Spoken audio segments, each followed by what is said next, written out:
Hannah Chapman, we're here at a very sunny Donington Park. First weekend of the season. Big change for you this year. How are you? I'm great.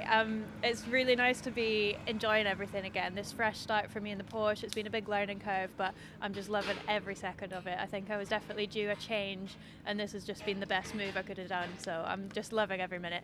There's so many drivers that have moved across to this Porsche Sprint Challenge Championship. It's in a great place, I think, the category as a whole, and there's so much positivity around it. So it must be comforting as a driver to know that you're in the right place, not just for you, but for so many other racing drivers as well. Yeah, it seems to be a really popular choice. There's a few mini graduates here, so it's nice to have familiar faces in the paddock as well. But I definitely see the grid growing and going from strength to strength. I feel so lucky to be here that I don't want it to end. So I'm gonna just make the most of every second and just keep pushing for those good results. Yeah. Absolutely. I imagine with such a big change, you know, you can't really compare the Mini to the Porsche, can you? The only similarity is it's got four wheels on the bottom of it. But how important in that aspect was pre-season and media day, and even, you know, the official test days leading up to today? Because, you know, there's lots to do, isn't there? Yeah, it's just been like trying to unlearn everything I learned in the minis and start again from scratch. But it was also happened so last minute for me that I only had 2 days in the car before this weekend. So it's been a steep learning curve, but I've had some really good coaches helping me out with Zantec. And yeah, they've helped me get up to speed quickly, and I just feel really confident, which is a nice change. Good stuff. It must have been cool, though. We get to this weekend, it starts to feel a bit more real, doesn't it? You had qualifying yesterday and first race of the season. Talk us through those, because it's with such a big change and such little preparation, you know, due to time restraints, it's always going to be a challenge, isn't it? But pretty cool still, though, isn't it? Yeah, yesterday went really well. So qualifying, we went out and I was just trying to remember everything we'd gone over on the data, just using it as an extra test session as well. For most of it, I was shocked to see P1 on the board. It was really nice to see. I almost had to do a double take the next lap to just check it was my pit board that I saw. I was P1, but then dropped down to P3.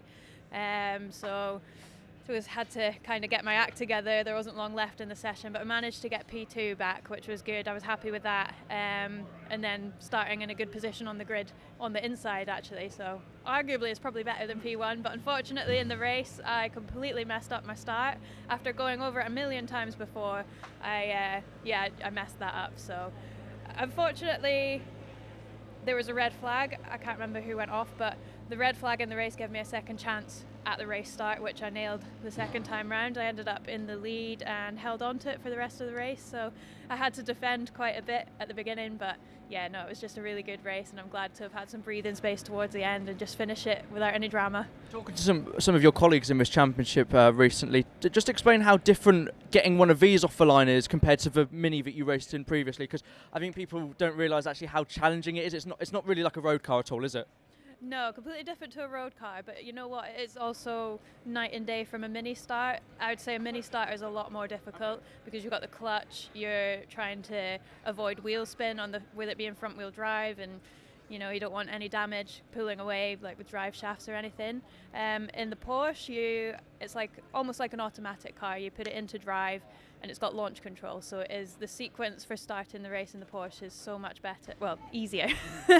Easier, driver friendly I would say. So you're just hard on the brake, hard on the power, that activates launch control, and then you come off the brake when the lights go out. So it is purely down to reaction time.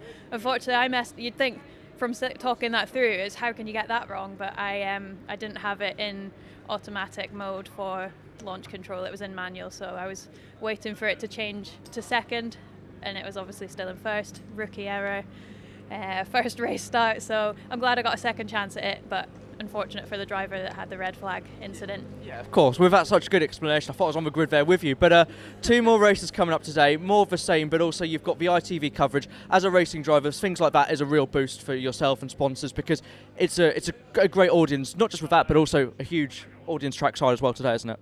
Yeah, today's always the big day, the Sunday race day. The touring cars are out, the fans are arriving. We've got sponsors here and watching from home, and for me to be getting good results in my debut in the Porsche is a dream. So yeah, there's always a good atmosphere on Sunday race day, and you just want to make sure you put on a good show, especially for the TV race at the end of the day. Yeah. Absolutely. Well, Hannah, best of luck for it, and keep up the good work. Thank you.